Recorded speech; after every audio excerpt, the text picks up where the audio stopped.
So let's look at verse 11. And then I saw a great white throne.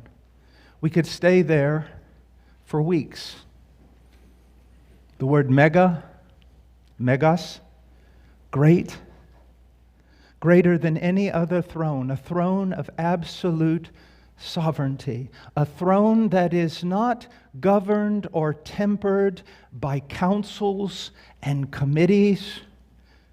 The one who sits on this throne will never be voted out of office. There's no changing of the guard.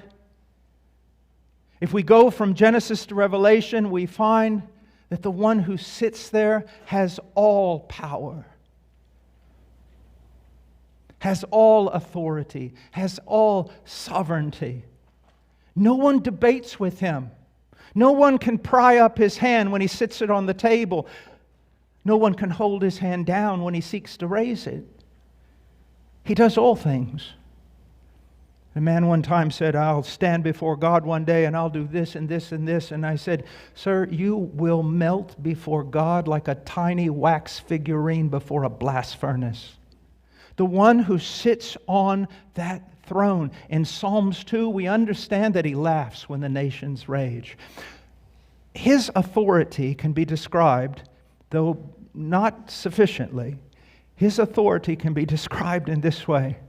If you took all his enemies that have ever lived on earth, if you belched out every one of his enemies out of hell, if you were to bring every enemy, every God-hater, every army, every country, every lord, every authority, both spiritual and material, if you brought them all together in a gigantic, massive army that no one could count, and they rushed the throne of God, it would be like a tiny gnat beating its head against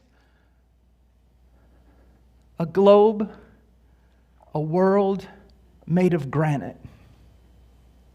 It would have no effect whatsoever. And according to Psalms 2, he would laugh and he would not even come to his feet. This is the God with whom you must deal. This is the God before whom one day you will stand. So you're trying to frighten me. Young man, listen to me. There are some things I know quite well for which it is very wise to be frightened. This is not a possibility. This is a certainty. And you're going to stand there on that day. You are.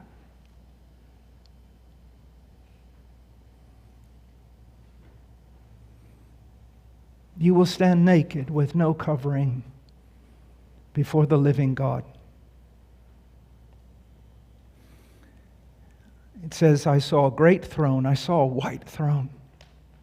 You and I cannot even conceive of cleanliness. You and I cannot even conceive of what it means to be pure, to be holy.